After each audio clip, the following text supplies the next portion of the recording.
long-termism and animals.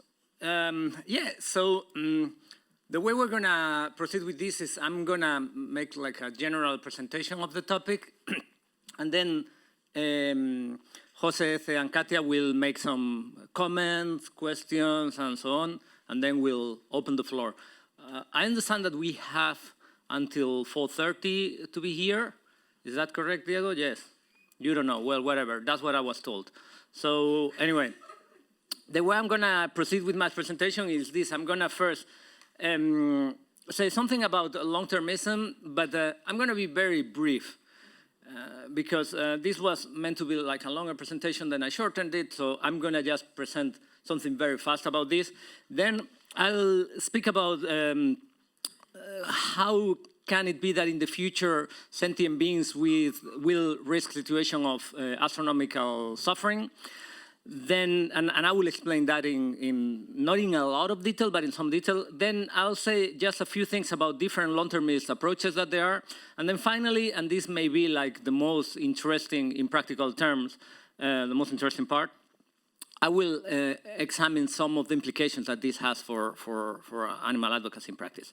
So let's start then with the case for long-termism. And this is an extremely simple argument. And I think it's a very compelling argument. And so it's amazing that we haven't thought about that before.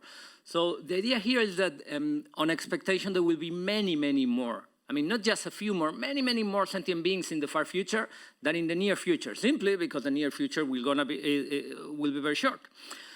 And then it seems that we shouldn't discriminate against someone depending on when that individual exists. The time at which you exist should be considered like the place at which you exist. It's something that is morally relevant. And finally, the thing is that our actions will influence not just the present, not just the near future, but also the far future.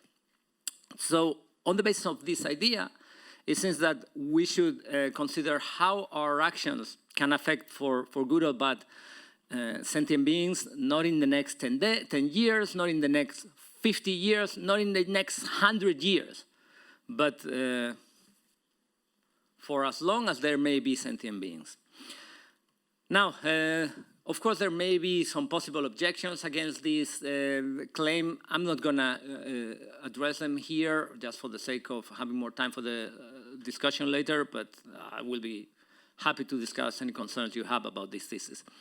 So, what are the future risks for sentient beings then that may be a concern if we have a long-termist approach? Well, the different harmful scenarios that we can think of can be divided into three main groups. So one is animal exploitation may be expanded. Second one, we could spread wild animal suffering. And third, there may be new ways in which sentient beings may be harmed. So how can each of these things happen? Well, in the case of animal exploitation, we can first scale it up. I mean, we can just increase the numbers of the animals that are exploited. Then we can make animal exploitation worse. That is, to make it even harder for the animals that are being exploited.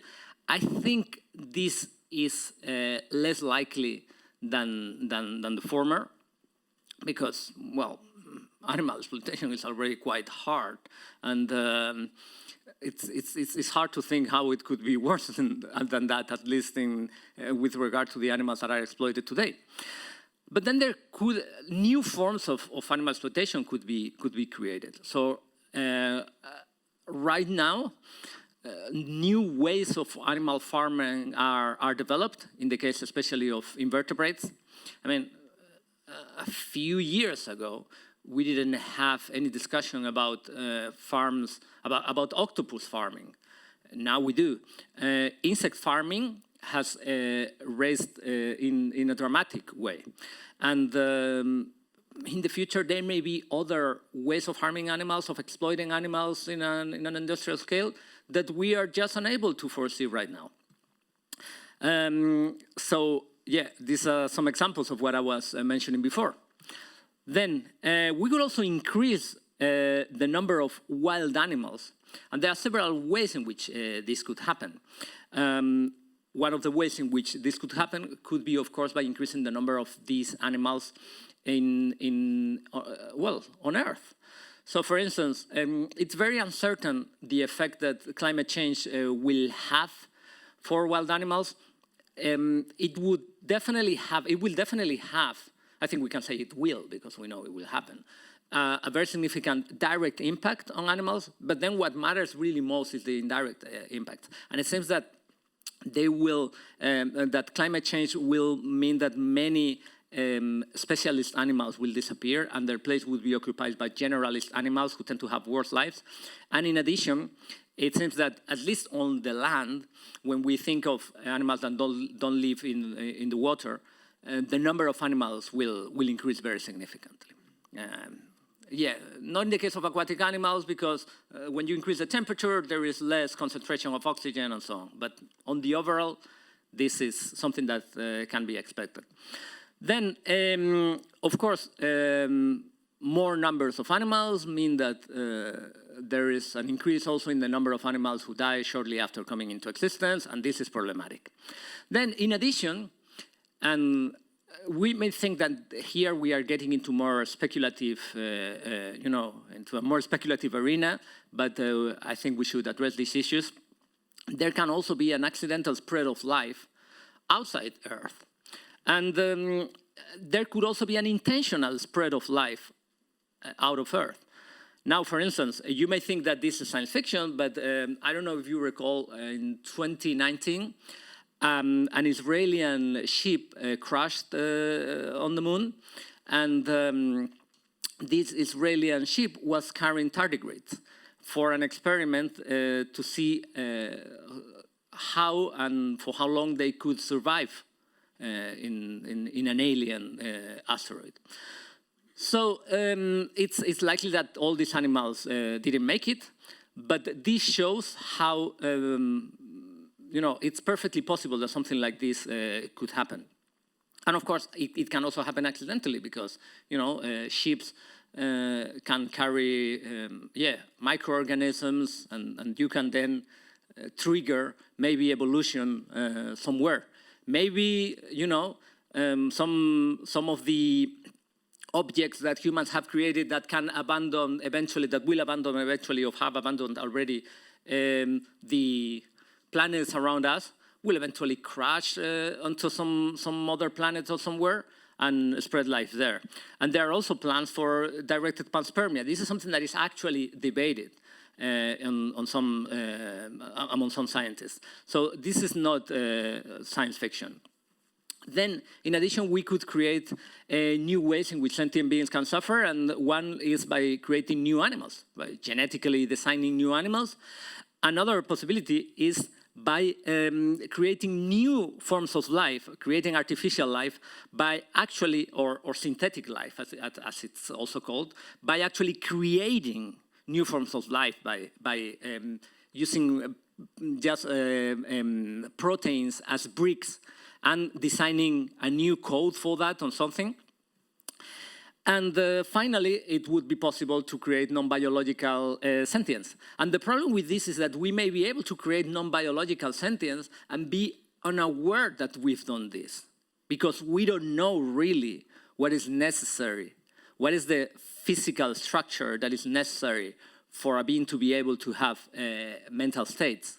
We may create such a structure without knowing it. Now, I know this may be very, may sound terribly speculative, but we may consider the fact of factory farming right now. We are all familiar with that, and it's something that we take for granted. But it was definitely not taken for granted like 100 years ago or 150 years ago. So when you consider, well, this is a picture of an anti-vivisection demonstration that took place more than 100 years ago. In the late 19th century and early 20th century, factory farming wasn't there. And people involved in animal protection did very little or nothing to prevent it. They couldn't imagine it. But did they have hints that this could happen? Well, industrialization was well in a way at that point. I mean, it was a quite industrialized world already. It just so happened that it hadn't evolved yet to incorporate farming as well. So they could have predicted. But the attitude that they could have, if someone mentioned this, might be similar to the attitude that we may have now when we think of these other things. It sounds very speculative, but we have hints that this could very well happen. So that means that there are risks of future suffering for sentient beings, and there are several things that when considered together are troubling. So one is that these risks are definitely non-negligible. It's not that we know for certain that this is going to happen. It's not that the odds are extremely high that we're going to happen. But anyway, the odds are not trivial. Then, in addition to this, as we've seen, the effects that this could have could be potentially huge. And what's also problematic here is that all these risks are very easy to overlook. In fact, they are for the most part neglected. So when you combine all these things, you have a very dangerous cocktail here. Now, what are the risk factors? What are the factors that, when put together, make this more likely? First is that very little consideration or non-consideration is given to the interests of non-human animals and potentially of other non-human beings. Then there is a demand for products and services that implies that, well, this demand is satisfied by harming other sentient beings, animals or maybe other future sentient beings other sentient beings in the future. Then concerning wild animal suffering, there is a prevalence also of environmentalist ideas like ecocentrism over the consideration for sentient beings. In addition, there is little consideration for non-biological entities, and this may continue to do so in the future. And differential progress is also very important here. By differential progress, what we mean is the difference between moral progress, the change in the attitudes that the people have, and technological progress. So as technological progress grows, we have more capacity to harm other beings, but then we haven't changed our mind about whether it is good or bad, acceptable or unacceptable to harm those beings. And finally, there is also an interest in human expansion. So humans may leave the Earth, expand to other planets, maybe other solar systems, and they may bring with them animals, or either animals that exist now or animals that they will create, or other sentient beings. So, in light of this, what are the different long-termist approaches that we can consider, and how they can address this? Well, we need to distinguish here because there are two main approaches in long-termism. One is the mainstream approach, which is the optimistic view, and this approach is held mostly or only when it comes to considering what will happen to either humans or the descendants of humans in the far future. So this optimistic view leads us to think that the future is potentially bright for humans or their descendants, and due to that, what we should be most concerned with is with making sure that there will be humans in the future, and thus with reducing extinction risks. Now, even if we consider humans alone, this is not the only approach we may have. We may also be considering a different perspective, focus on reducing suffering, preventing bad scenarios for humans or their descendants. But what if we reject anthropocentrism and consider not just human beings, but also non-human entities? Well, when it comes to non-human entities, it seems that this extinction risks approach wouldn't be really what we need. Because if we want to create happiness, it's much easier to create happiness by bringing into existence other entities that are not human animals, for instance. We may create more, combinations of humans and non-biological beings, for instance. But when we consider what may happen to non-human animals or other non-human entities in the future, it seems that the risk of suffering is very significant, and that's why, in this case, it is only this approach that it seems that we should be taking into account. Now, in addition to this, what are the different approaches we may have concerning how to proceed from a long-termist approach? Well, there is this view which is called patient long-termism, according to which we are not in a particularly important time at this point. It's not that we are in the hinge of history or something. So due to that, what we should be doing is invest more in research, maybe saving money and other resources to apply them in the future, and maybe doing work in capacity building. Other approaches in long-termism suggest acting right now, and there are different perspectives, different ways in which they can do it. So we can distinguish here between targeted and broad approaches. And I'm going to present both when it comes to long-termist strategies in animal advocacy. So let's start then with targeted interventions. Here I would like to distinguish between those interventions that are already tackled here, even if only slightly, and those that are neglected and that don't seem like, it doesn't seem that they are going to be tackled in the next few years, or maybe, who knows, maybe in the next few decades, but I hope this is not so. So one example of an intervention of this kind would be that of establishing non-animal proteins as prevalent, that is by developing non-animal proteins in such a way, and other foods that can eventually substitute the use of animals for these purposes. This has not only a potential impact in the foreseeable future, in the next few decades, but eventually it can trigger also a change in attitudes in general towards non-human animals. Then banning new ways of exploiting animals, like for instance new forms of insect farming, that could be an example of this. Creating welfare biology as a new field. The science of wild animal suffering, so to speak. This would be interventions that are being tackled. What about interventions that are neglected? Well, preventing the engineering of new forms of sentience, that would be one.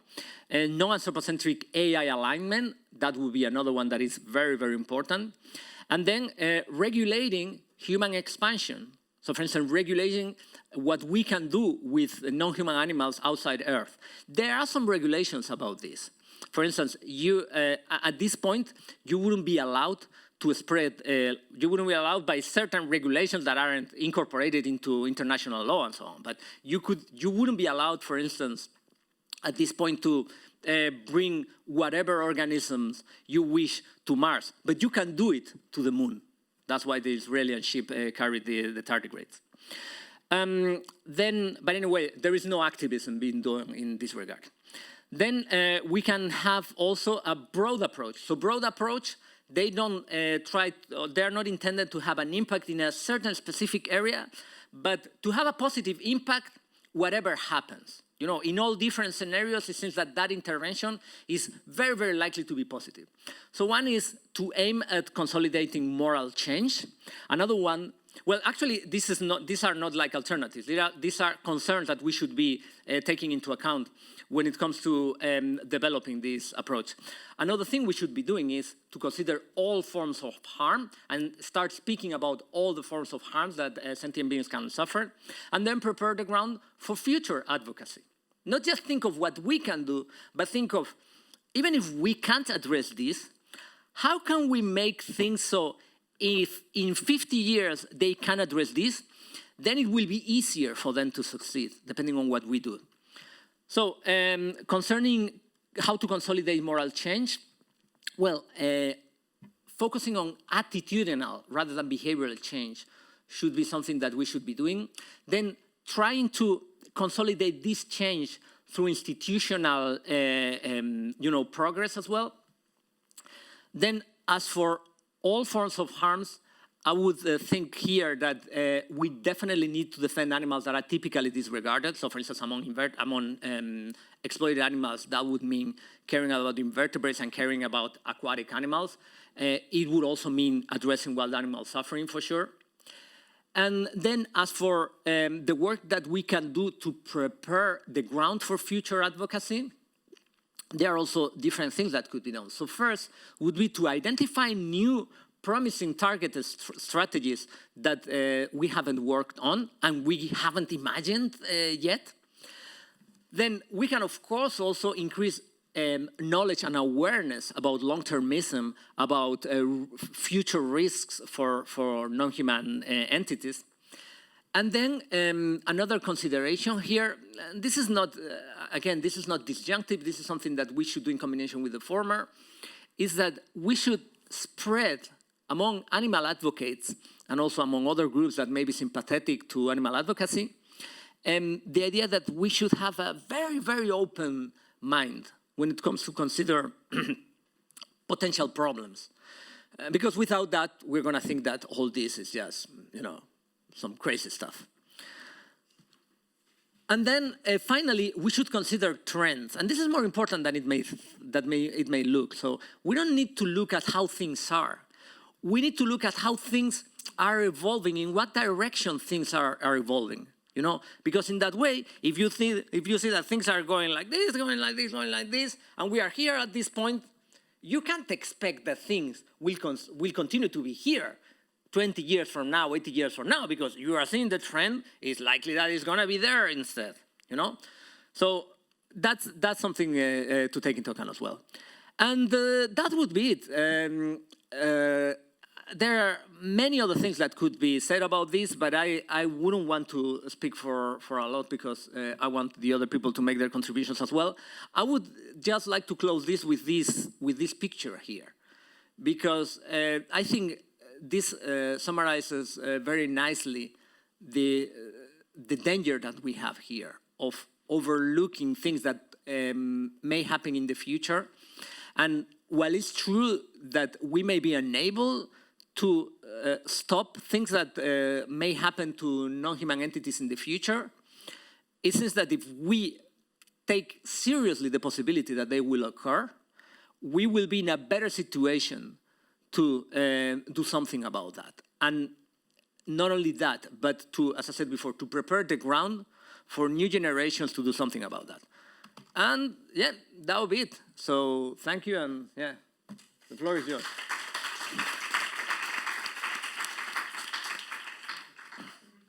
Okay, thank you, Oscar, for the presentation. I have only 3-4 brief questions. I feel very compelled by the argument as well. It's to me amazing as well that in philosophy, along history, this hasn't been presented. So I was puzzled because it seemed like very neutral, assuming that you are you assume an anti-speciesist perspective, right? But I would like to ask whether is there any conflict between any? You mentioned that they are not disjunctive scenarios. So is there any conflict between any kind of these scenarios between them in the long term? That would be one question. And also between the short term and the long term, is there any kind of conflict between them? And also in the third, they are all related. You can ask in the order that you want. Is, for instance, increasing inequality in the case of human beings a problem for long-termism in the case of animals? Because I felt that would be maybe the only objection that someone, concerned as well to human beings, as everyone else is, could ask at this. That would be. There's also a fourth question, but I feel that these three are coming a pack first. So, yeah, I don't know if I should answer your questions or if we should yeah. Perhaps. Pardon? Perhaps first one question. Because no, but I was meaning that you may the three of you speak, and then I respond to all that. Okay. Yeah. Thank you, Oscar. As you know, I'm also deeply aligned with the spirit of your presentation. So I think there are a couple of important things that I'd like to say before I start with the questions, which is that I'm fully. Sorry. So I'm also persuaded by the need to reject. Can you hear it? Okay. to reject what we may call this temporal parochialism, or this short-term approach to how we should act, and also by the importance, of course, of addressing the future when thinking about how we should act in general, and especially in our activism. So I'm very also in the spirit of calling out the speciesism of mainstream long-termism, as some of you may be familiar with, because it absolutely and unjustifiably excludes non-human interests from the equations.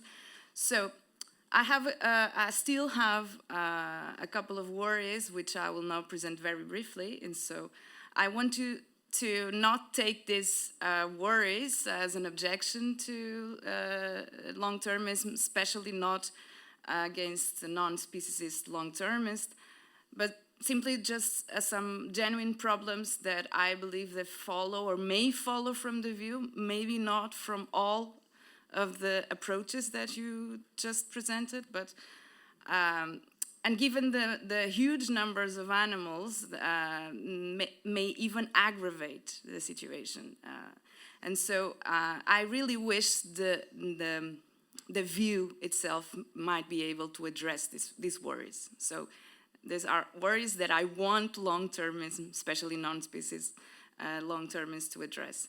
So let's start by assuming that there will, in fact, as Oscar was saying, be many more non-human individuals living in the future than there are currently alive. And so my first question, which is somehow a preliminary question, is in line of something that I think José also pointed to: how far we need to anticipate the effects of a certain action to promote the interests of non-human individuals, of future non-human individuals. I mean, do we need to anticipate a century, millennium, or, as in mainstream long-termist terms, a billion years, no? Into the future? And I think this is important because I think that the plausibility of the visions, of our future visions, regarding a century or a millennium or a billion years will differ, I think. I think that, and the question is, how can we assess the plausibility of those views that we have about the future? And so, okay, I think these are very important questions, but let's say we can come up, and I'm sure you will, with a reasonable answer to these questions. So then, if we accept everything else that Oscar said, so the conclusion is that we should now focus on promoting those far future non-human interests, rather than promoting the interests of people or individuals that are alive today, or the individual that will be alive in the immediate future. So here are my worries, and again, probably don't apply to the broad approach, especially to the broad approach to long-termism. But I mean, what are the implications in terms of doing so, in terms of present-day policy? Okay, so the thing is, I want you to tell me how we can avoid the challenge faced by speciesist long-termism, according to which present atrocities, insofar as do not significantly contribute or affect the amount of suffering there will be overall, they are not morally problematic, right? And so we should therefore not dedicate any effort into try to address this, and I will quote, as Nick Bostrom calls these problems, feel-good projects of suboptimal efficacy. Okay, so, and these projects include things such as, at least in the mainstream case, okay, addressing extreme poverty, promoting minorities' rights, LGBT rights, or even abolishing factory farming, or fighting, investing resources into fighting factory farming. So I want to know how we can escape this implication, okay, which is something that's quite troubling for me. So, of course, one might say, okay, I'm saying that we should focus primarily on the future, not only on the future, okay? But if that's the case, so why is that? Why is that? And since we are talking about allocating finite resources, so my question is, isn't it always a case of competing interests? So how would you address that? Okay, so then I have a second worry which is related, and because I was thinking that maybe there's something wrong with the way in which we are aggregating present and future interests. I was thinking that I think that I have talked to you about this in the past, because I'm still not convinced with the idea that actual and merely potential interests are relevantly similar. I mean, just like some people think that we should not aggregate the interests of people subject to a low risk of death, for instance, when compared to a certainty of a serious harm, right? So my question was, shouldn't aggregation of present and future harms or interests be limited in a similar way? I don't know how, and I know that limited aggregation has a lot of problems, but I mean, shouldn't we think about this? I mean, shouldn't there be a way to make this aggregation limited in a way that allows for a more nuanced comparison between present, immediate future interests and far future interests? So that's my main worry. Okay, and so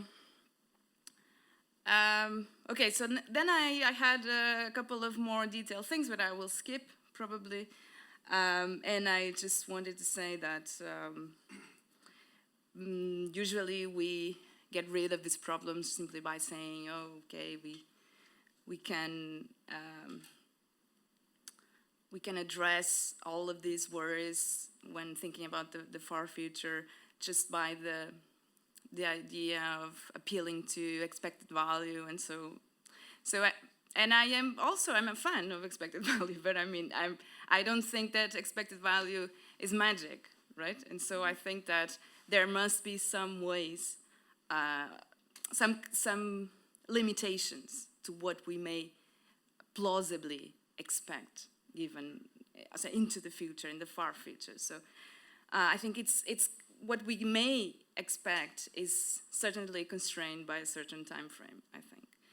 And so even though I haven't thought about this very carefully, as I was saying, I suspect that some form of limited aggregation must be in place so that the problems that I was mentioning might be avoided, even if not completely, at least to a certain extent. So I'm sure that Oscar has thought a lot about this and has a lot more to say, so I will leave you to him to address my worries. Okay. Thank you. Thank you.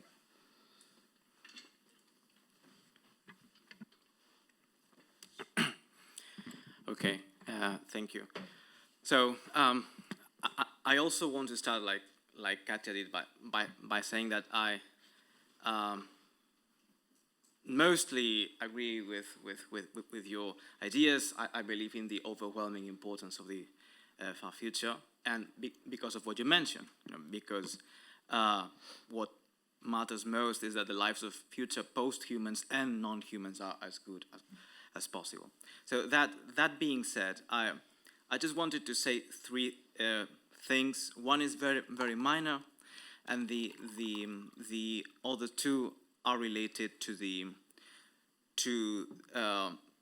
the strategy based on institutional change. So the minor thing is, and this is a question, it wasn't clear to me why, when you distinguish between human and post-human long-termist approach and the non-human long-termist approach, regarding the latter, you said that it should focus only on suffering reduction, whether human and post-human long-termist approach could also focus on promoting happiness, because it seems to me that the promotion of non-human happiness through genetic engineering whatever, it's still a theoretical possibility when talking about long-termism focused on also non-human entities. At least if we want to set nicely all the options available to each focus, that clearly seems one of the options available to us. Even if I understand why, at the level of identifying what are the most impactful strategies one may decide to invest on now, one may discard that in favor of those strategies focused on suffering reaction. But I was wondering why, even at this level of nicely setting up all the different possibilities of the different approaches, you didn't consider that. And now I wanted to focus on the institutional part of it. So you suggested that one possible approach to long-termist strategizing consists in focusing on consolidating progress. And you said that one way of doing this is attaining institutional change so as to reinforce attitudinal change and prevent future regressions in our attitudes. And I totally agree with that. Now, one comment I have on this is that I think that there are other important effects of institutionalization beyond attitudinal entrenchment. And if there are, and if they are positive on the long term, that will give us additional considerations in favor of that kind of strategy. This is, I think, because there are some kinds of moral progress that, at least given the present state of the world, how the world is and how human beings are only possible through institutional change. So it's not only that institutional change allows us to consolidate moral progress, it is that certain kinds of moral progress are only possible through institutional change. Because I think how good or bad the life of future sentients will be depends to a great extent on what opportunities and resources social and political institutions will allocate to them. It's not just a matter of our individual attitudes. It will depend in a great extent on how they are dealt with by political institutions. So that our goal when thinking about sentientist, long-termist institutional design cannot be reduced to reflecting in our institutional system people's current attitudes toward future non-human sentience, so the progress that has already been made. So we should also consider what kinds of institutions might allow us to incorporate concerns about far future sentience in our political deliberation in a robust way, and also what kinds of institutions will enable us to distribute the benefits and burdens of social cooperations in a more just way towards those sentient future non-humans. And finally, I would like to say something, because this is something that worries me about what kind of institutions those might be. And in this regard, I've been inspired by two texts. One is Tyler Johnson and William McCaskill's 2020 paper on long-termist institutional reform, and then discussions with Paulo Magaña, who is a PhD student here at the UPF, working on the political representation of presently existing non-human animals. So everything good I have to say is thanks to them. Every mistake I will say right now is just me working on the, building on the work. So I would like to suggest three possible institutional changes, two which I think are moderately feasible in relative terms. Everything, of course, is crazy right now, and one that is even less feasible than the other. So the first one might be what we may call, for lack of a better name, a future sentience agency, so which will be a public institution with a sentientist and a long-termist mandate, tasked with reviewing existing legislation and policy and elaborating non-binding reports for the reform of such existing legislation and policy, whose members might be chosen by the legislative or by the executive, though once in tenure, their mandate would be independent from the will of consistent political majorities. Another possible institution might be a future sentience permanent assembly, so a permanent citizens' assembly with the specific task of deliberating and proposing legislative and policy reform whose members would be selected at random among citizens, ensuring that a subset of them is randomly selected among relevant experts in fields, scientific fields that have to do with concern about future sentient beings. And then the less feasible proposal, though, it would be the one that would most robustly entrench consideration, long-term consideration for sentient non-humans in our institutional system, which would be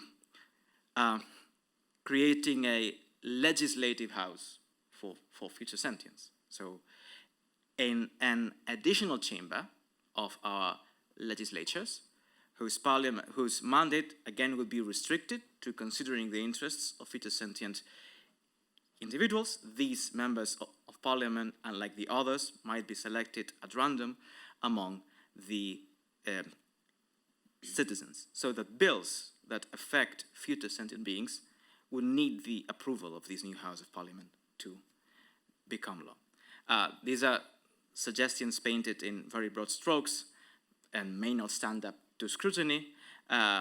So I would also like to know what you think about them. Thank you. Yeah, okay, so, well, I will now address your concerns. I mean, answer, because you came up with all these great questions, so that means that I will have to speak for a while before letting anyone else speak, but yeah, I'm sorry about that. So as far as I see, I have like three topics, three questions to reply to each. So I'll do it in the same order you spoke. So first, concerning Jose's point. So first, concerning whether they are disjunctive or not, I think that for the most part they need not be disjunctive, and actually they share many risk factors. There may be, for sure, some disjunctive cases, as they are now. Like, for instance, in the case of the substitution of some animal experiments, for instance, with other experiments done in other animals, or substituting the eating of certain animals with the eating of other animals. Well, that would be an example of that. So maybe we could think of cases where animal exploitation is substituted by the exploitation of non-biological entities. Yeah, so that could be a case, even if both share some risk factors in common, which is, speciesism or anthropocentrism. Then, concerning an example of conflict between short-termism and long-termism,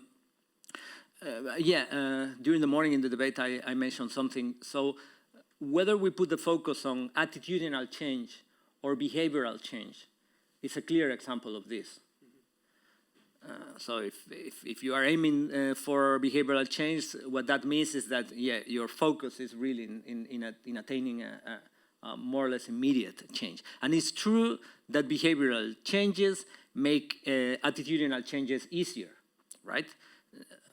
As it happens in the other way around. But whether you put the focus in a certain point or other, or the other, would make it more the case that we advance in one direction or another one. You know, there are many other examples we can think of, but I think this is a main consideration here. Then, concerning your other question, I do think that challenging discrimination occurring among human beings is potentially very important for the long term. So I think that the relative importance for the short term and the long term of what happens between humans is very dissimilar. So if I were just focused on what's going to happen in the next 30 years, I would consider that the interests of humans, considered all together, weigh very, very little in comparison to the weight of the interests of non-human animals. So that would give us reason not to care too much about those things. But when we consider the future trajectories, when we consider the long term, what happens, the different discriminatory attitudes that there are held among human beings become much more significant and can have ripple effects, facilitating other discrimination affecting non-human entities. So those are the three things I would say to you. Concerning Katia's points, so first, concerning this with how we measure, or rather measure, what is the reference we take? So 50 years from now, 1,000 years, or whatever. I think we should consider like the whole picture. So potentially forever, though forever is a very strong word. And you may think, well, it can't be forever because, you know, the universe may just have a certain duration, but we don't know what may happen. Maybe eventually it's possible to create new universes or whatnot. So we don't know about that. Now, having said this, there is a significant difference here to be made between targeted approaches and broad approaches. Because from the viewpoint of broad approaches, you consider what will have, what you may have in that possible future, as I said, potentially forever, for billion years or whatever. And the thing is that it's very difficult there to tell the difference between what kind of things you should be doing if we knew for sure that it would be impossible to enlarge the existence of the universe, and if it is actually possible to do that.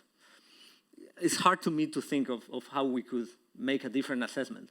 And the same happens if you think of whether the world, the universe, or the multiverse would last for a million years, which is a very short term, a million years, or for eternity.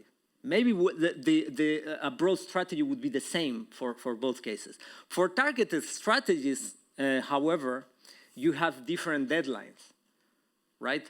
You want to have an impact, for instance, in AI alignment before strong AI or AGI is developed. When it comes to, for instance, with the development of non-animal proteins.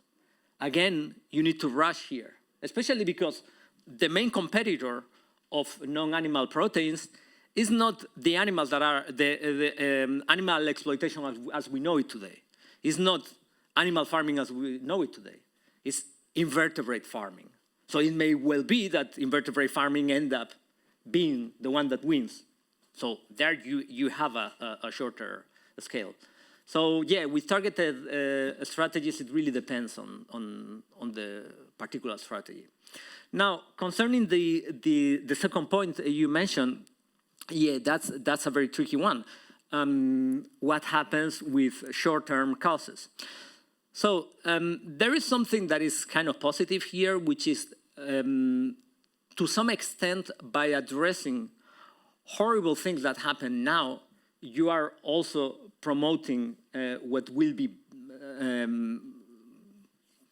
on expectation, maybe the best in the long term. But this does not necessarily happen always, as we saw in the case of behavioral against attitudinal change. Not only that, there are also certain forms of exploiting animals that from a long-termist viewpoint, we shouldn't be addressing at all. And not only that, but that's also we do when we consider animal exploitation in general. So for instance, if you are someone who is aware of speciesism and is concerned with veganism, you are not gonna be, or you shouldn't be doing work, for instance, in improving the situation of dogs and cats. Why? Because there are people who are working on that field already. Even setting aside totally, completely issues of scale, you know, there are considerations of neglectedness there that would apply. But yeah, I mean, unfortunately, I do think that there are some horrible things here that we should set aside if we want to have the best impact. And then concerning your third point regarding how to consider, how to compare the interests of beings who will exist in the near future or who actually exist already and those who exist in the long-term future. Yeah, I understand how this is tricky. And yeah, let me open just here, let's open some brackets.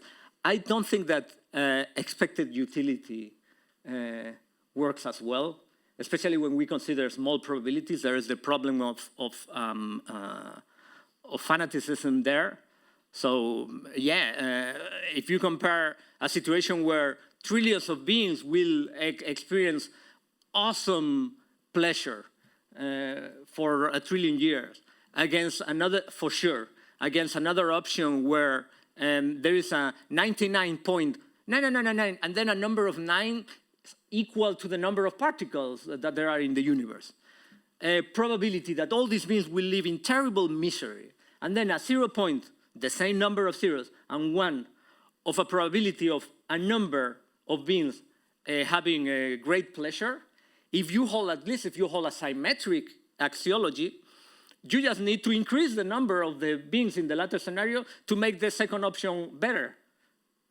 But that's crazy, of course. That's not going to happen.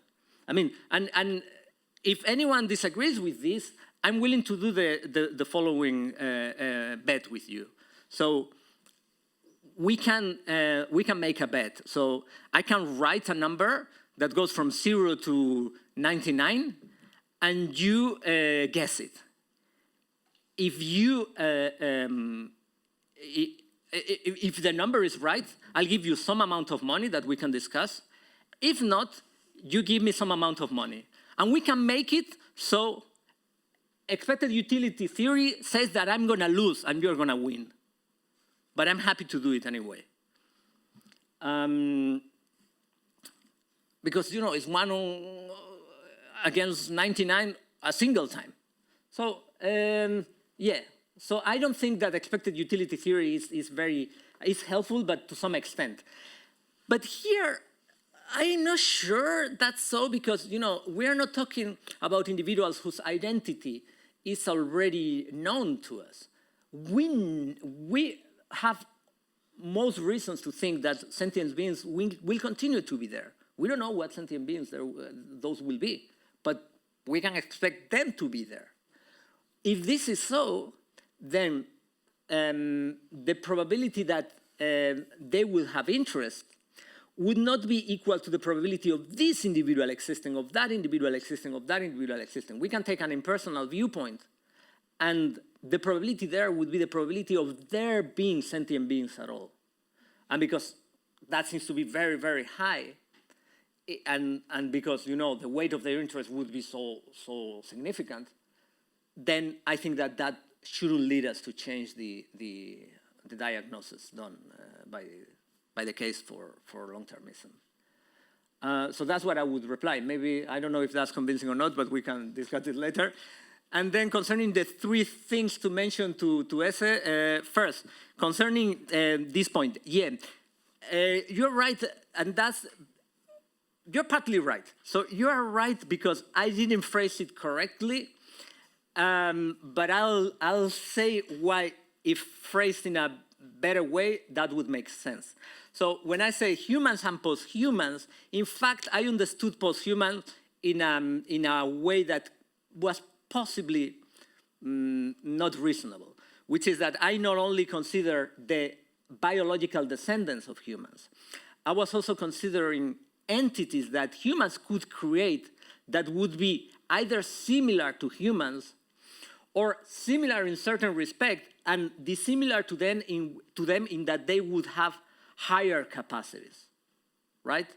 So I think that you would care about not just about reducing suffering, but about making sure that those beings are around if you are considering those individuals, the individuals who are likely to be well off. And under non-humans, I was considering the individuals that are unlikely to be well off. And I'm considering individuals whose situation is probably going to be one of weakness. And I also, for reasons that are related, I also think concerning that these beings are, as I said before, not optimal for the sake of producing positive welfare. If you want to produce positive welfare, then you don't want to bring into existence turtles, like that one there. Because they suffer for a number of reasons, and eventually they're going to die. But then you may want to bring into existence some, maybe some AI that was created by simulating human beings and so on, but you know, skipping all the bad parts. And then, if this is so, and also we consider other reasonable assumptions, it seems that, yeah, basically the only concern I see there is with reducing their suffering. So that would be the first point. Then concerning your second point, well, just a tiny comment. I think that for the most part, you're right, though, concerning the fact that institutional change can do something more than attitudinal change. Although we could imagine certain situations in which attitudinal change give rise to private action, you know, being put into practice that could play the role that institutional change could. But I think that's unlikely. But so it could possibly happen, but yeah, we can rule it out. And then concerning your ideas, I think they make sense, and they make sense, though they make sense for political systems that are relatively similar to our own. So they would apply also in the case of long-term misconsiderations for human beings alone, and also in the case of non-necessary long-term misconsiderations for non-human animals. So they would apply also similarly in the case of the interests of non-human animals that currently exist. Now, I'm not sure, and of course no one knows, what is the, for how long that those proposals would work, because we don't know how political systems will evolve in the future. But they make sense. Yeah, it seems that also, even if you don't consider like legislation or public policies, you could also consider maybe there can be like some officer for future animals that could take action to protect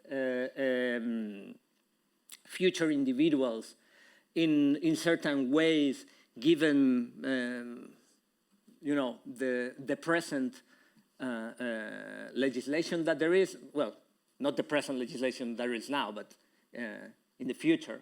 So even if you don't have all those caveats, you could still create something that would be similar to, for instance, animal lawyers, like in Switzerland and so on. So this could be other proposal that could complement this. But yeah, in general, because I'm ignorant, you know, I don't know what the merits your proposals can have. They sound good to me, but maybe they are not good, and it just so happens that I'm stupid and I can't say it. But yeah, so yeah, that's all I have to say concerning what you said. Thank you very much for your consideration and your challenging questions. And yeah, sorry if I was boring because I spoke for a lot, but if you have any comments that you would like to make, I would love to hear them. Yeah, we have 10 minutes only for questions because the technician has to leave to another class at 4:20. So in order to maximize questions, please be brief. I'll try to be quick. I think I am in agreement with what Eze, is that your name, Eze? I think that could actually help us not solve all the problems and all the repugnant conclusions, but at least let us solve the problem to some extent, which is concentrating our efforts in reducing suffering. Because I think there is a very unlikely chance that we will create future AI or non-biological entities that suffer. Suffering is a natural mechanism that biology has created for evolutionary reasons. I think we would definitely work to avoid that, but I don't think we will be in the future creating sentient beings that are capable of suffering. Therefore, maybe we have a very strong case for present animal and human suffering, because in the future, due to medicine and technological developments, and due to the increase of plant-based proteins, for example, we will have less and less suffering of humans and non-human animals. So I think if we go in that direction of caring more about suffering, then we actually have a constrained problem, and between now and a few hundred years from now, there will be no more suffering. There will be levels of happiness, of course, and future AIs will have, you know, a perfect life or a perfect life plus one. But I think if we concentrate on reducing extreme suffering, then we actually have a constraint problem, and we don't have problems with expected value or any other Bayesian framework that you want to have. So I don't know if you strongly disagree with that.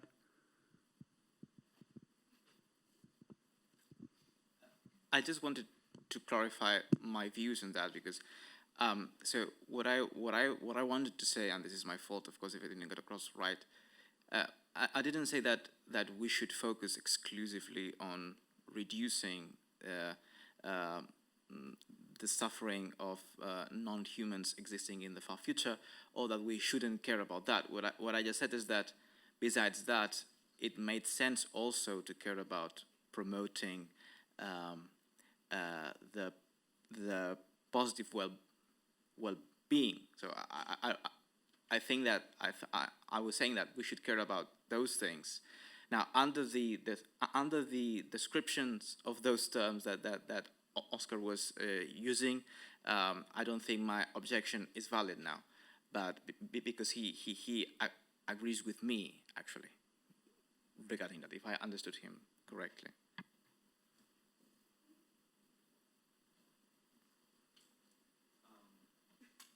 See, this is a question for Oscar.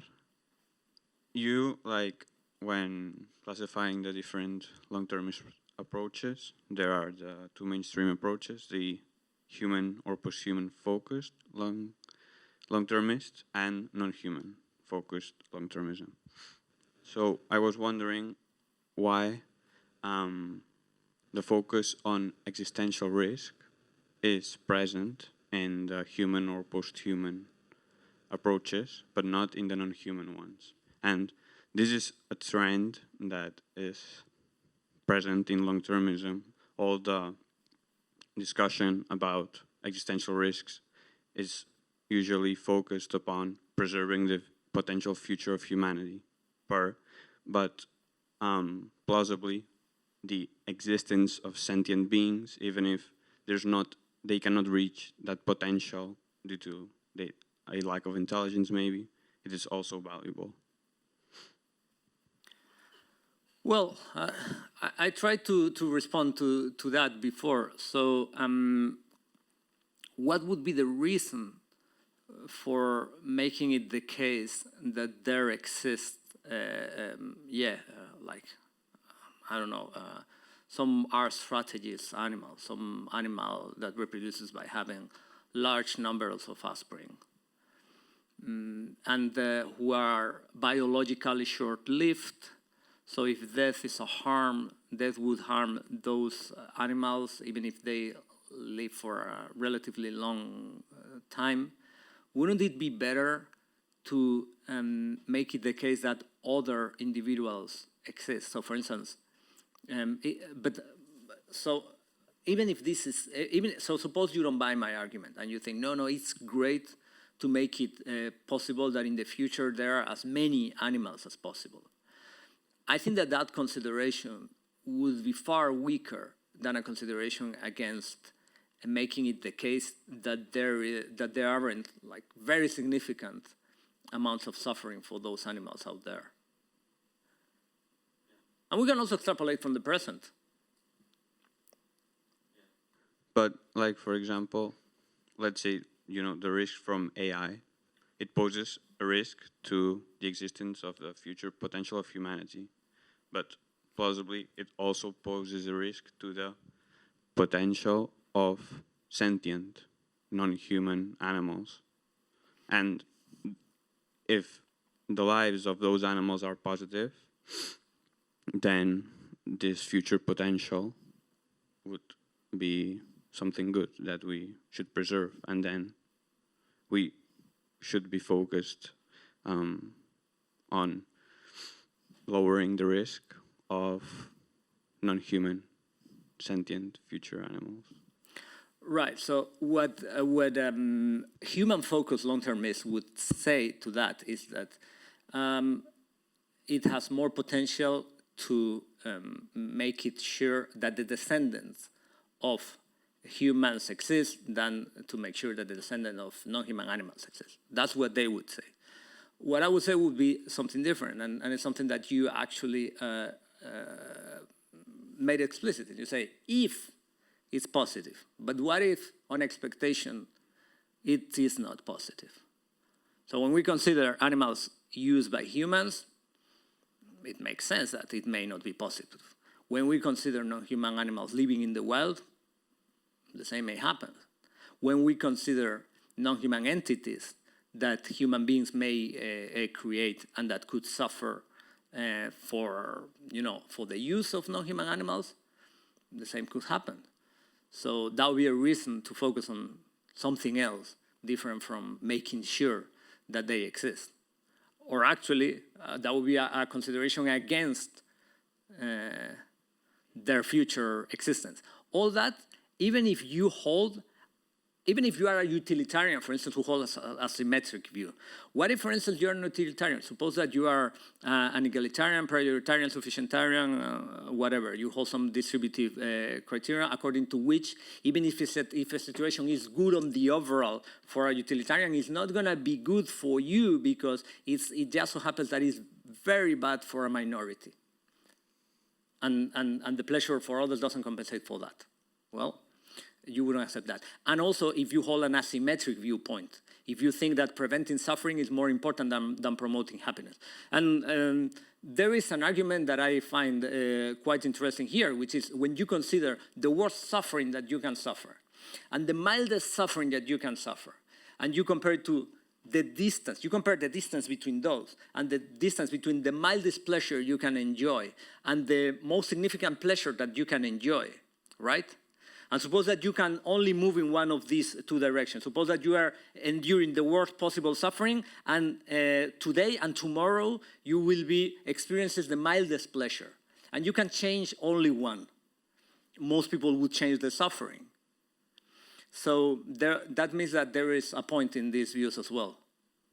And that will give us extra reasons.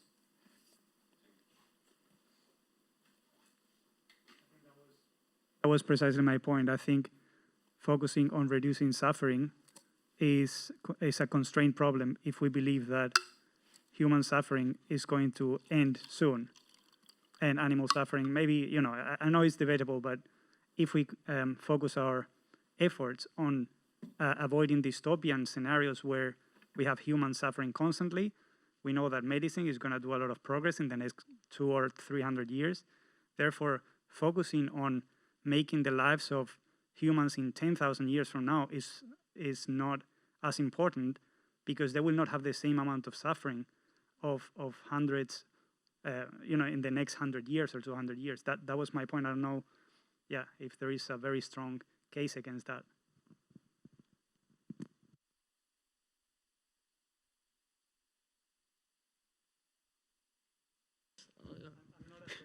And we have to do our best to get to that point, but all I'm saying is that if we avoid dystopian scenarios where that's not the case, I think it's very probable, given the evolution of medicine and technology, that we will reduce the probability of, we will get rid of diseases, we will, get rid of death as well, and we will not have farming animals. What's the point? They're very inefficient means to produce food. So, but that's the point.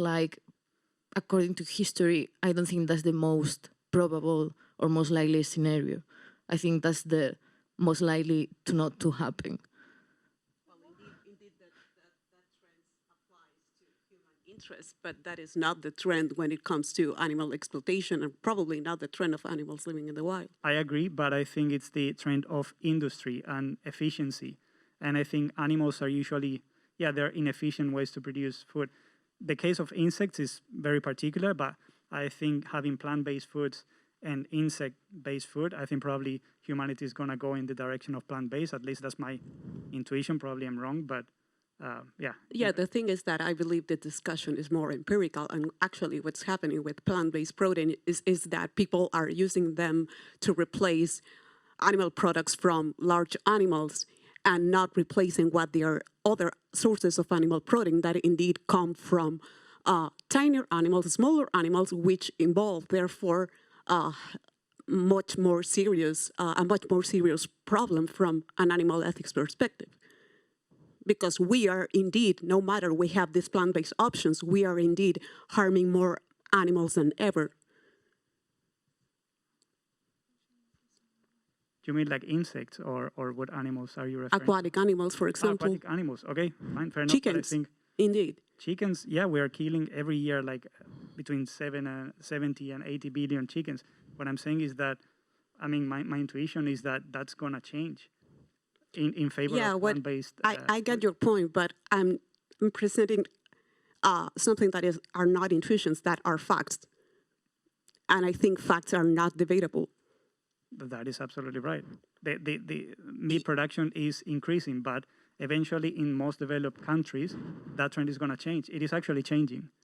It's not changing overall in the world, but it's going to change in developed countries. And eventually, when we have the technology, it will most likely, just for economical reasons, spill over to less developed countries with plant-based foods, possibly insects, which is something that I would not be so Yeah, keen the of. thing is that I believe that if we want to better understand what's going to happen in the future, we should take a look at what has happened in the past and current trends. And I believe that all that we know so far do not support your point. It actually supports the opposite. So you're saying that it's more likely that we will still do factory farming in the long-term future than plant-based, efficient, or sell like cultured meats. That's what you think about. I mean, obviously we don't have any history in it because it didn't happen. We didn't have the technological development, but we will have it soon, and that will be a game changer. We cannot look at the past. We didn't have the technology. We're having that now in the next decades. Well, what we know about the past is that technological changes are not enough for producing those sort of changes, and we should try to understand how to best use technology to have a positive impact and the greatest positive impact in the future. Yeah, I guess I don't want to monopolize. Can I add something, please? Just a very short note on this. I just want to say that I agree with what Daniela was saying, but anyway, even if your prediction is right, even if we did have reasons to be highly optimistic regarding, let's say, even if your plant-based utopia turned out to be true, we would still need to address wild animal suffering. And so regarding wild animal suffering, you don't have an efficiency-based argument to make. So how can you address that? So